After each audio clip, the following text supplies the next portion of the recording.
نعت خاں کو بلائیں اور نعت خاں سے سنیں، نوٹ خاں سے نہیں. اور نعت پاک پڑھنے والا بھی ایسا ہو کہ وہ نعت پڑھے آپ کے دل میں رقت طاری ہو اور اپنے نبی کو دیکھنے کی طلب پڑ جائے. چاروں سال عبادت کر کے یہ سب چیزیں پورا ہونے تک نہ آئے بس. ہاں یہاں یہ لینا بینک نہیں. یہ سب تھوڑی دیر کے لیے اب بند کر دو. سارے نعت خاں بیٹھ چکے ہیں، نوٹ اپنے سنبھال کر رکھو. ممبر کے پاس اب کوئی نوٹ لے کر کے نہ آئے. یہ سب چیزیں کیا ہے؟ پیسوں کی ایک ایسی ہوڑ لگی رہتی ہے جلسوں میں. یہ روحانیت کی مجلسیں ہیں. مال کی طرف توجہ نہ کسی ایمان والے کی ہو نہ سننے والے کی ہو. اگر زیادہ خوشی آئے نوٹ نہیں، جذبہ ایسا بہتر ہو، کھڑے ہو کر کے کہے یا رسول اللہ میں اپنے جان و مال اور تن من کے ساتھ آپ کے قدموں پر قربان ہونے کو تیار. ابھی آپ نے مفتی سلمان ازہری صاحب کو سنا، انہوں نے کہا کہ نوٹ خاں کو نہ بلائیں، نعت خاں کو بلائیں. ان کو نذرانہ دینے کے لیے کوئی آیا بیچ میں تقریر کے دوران تو منع کر دیا کہ نہیں آپ جائیے، آپ بیٹھ جائیے، مجھے اس کی ضرورت نہیں ہے. بہرحال یہ بہت اچھی پہل ہے، یہ بہت اچھا انداز بھی ہے، لیکن آج ہماری محفلوں میں زیادہ تر یہی ہو رہا ہے. اور ایک چیز اور نوٹ کر لیجئے گا، یہ جو نوٹوں کی برسات ہو رہی ہے نا پیسوں کی، اس بنیاد پر لوگ زیادہ تر نعت خواں بن رہے ہیں. اور وہ ان کے دل میں یہی لوگ و لالچ بھی ہے. ہماری قوم کے بچے آپ دیکھیں، بچہ شاعر، یہ بچہ شاعر، وہ بچہ شاعر، یہ کس لیے آ رہا ہے؟ یہ ان پیسوں کو دیکھ کے آ رہا ہے.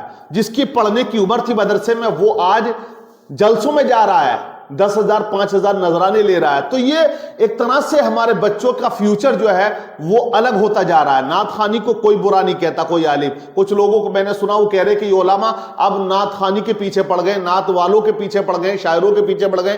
کسی شاعر کے پیچھے کوئی نہیں پڑا بھائی. جو محفلوں کے اندر جلسوں میں اس طرح کی نعت خوانی کر رہے ہیں کہ ہو ہنگامہ، انداز غلط، طرز غلط اور وہی ڈی جے والا ساؤنڈ، اس کے بارے میں علماء جو ہے غصے میں ہے. اور ہونا بھی چاہیے. جو ہمت مفتی شہریار صاحب نے دکھائی ہے، مجھے امید یہ ہے کہ اس کے بعد ضرور انشاءاللہ انقلاب آئے گا اور ہمارے جلسوں کا رنگ اور ڈھنگ بدلے گا. تو دیکھیے نعت شریف پڑھنا جائز ہے. اعلیٰ حضرت کے بارے میں آپ نے سنا ہوگا، امام احمد رضا خان فاضل بریلوی، ان کے سامنے ایک شاعر صاحب نعت پڑھ رہے تھے تو آپ نے فرمایا کہ جو بات تمہاری زبان پہ ہے کیا وہ دل میں بھی ہے یا زبان پر ہی ہے؟ کیونکہ آپ دیکھیے جو کلام پڑھتے بہت سے لوگ وہ کرتے کہ آقا ہم پوری رات روئے آپ کی یاد میں. کون رو رہا بھائی؟ کوئی رویا؟ کوئی شاعر روتا ہوا دیکھا آپ نے؟ نہیں. یہ کہتے کہ سارا تن من دھن آپ پر قربان ہے. یہ ہے کہ وہ پیسوں کے چکر میں 1.5 گھنٹہ 2 گھنٹہ نعت خوانی کر رہا ہے کہ انعام چل رہا تو نعت خوانی ہو رہی ہے. یہ چھوٹے سے بڑے جلسوں سب کے. تو دیکھیے کوئی عالم نعت خوانی کو برا نہیں کہتا، بالکل نعت خوانی ہونی چاہیے. اعلیٰ حضرت تو پسند کرتے تھے اور 2 لوگوں کی شاعری کو زیادہ پسند کرتے تھے، مولانا کفایت اللہ کافی کی لکھی ہوئی شاعری کو اور ان کے بھائی مولانا حسن صاحب کی شاعری کو آپ پسند کرتے تھے. تو بالکل علماء پسند کرتے ہیں، نعت سننا ہے، یہ ثواب ہے، عبادت ہے. لیکن ایک چیز آپ سمجھ لی، اسلام نے جس چیز کو بہتر کہا، اچھا کہا، جائز کہا، اب اس میں اگر آپ اپنی ٹانگ اڑائیں گے تو وہ غلط بھی ہو جائے گا. اس کے خلاف نہیں جانا چاہیے.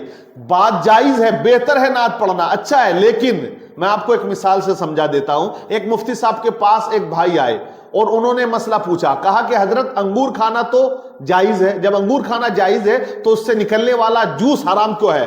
اس کو آپ فتویٰ دیتے کہ حرام ہے. تو مفتی صاحب نے کہا بیٹے ذرا قریب بیٹھ جا. اس کو قریب بلا کر آپ نے مفتی صاحب نے کہا کہ تیری بیوی تیرے لیے حلال ہے لیکن تیری بیٹی تیرے لیے حرام ہے.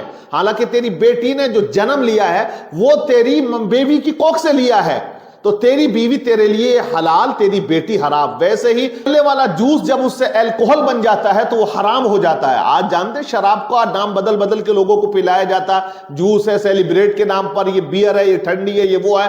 تو آپ دیکھیے ہماری قوم کے نوجوان کہاں جا رہے ہیں. انچل کا جو جلسہ تھا پورانیہ بہار کا، وہ مدرسے سے ریلیٹڈ تھا، نام تھا ایمان و اصلاح کانفرنس. 2 بجے تک کوئی اصلاح نہیں ہوتی ہے، ہنگامہ آرائی چلتی رہتی ہے 2 بجے تک. اب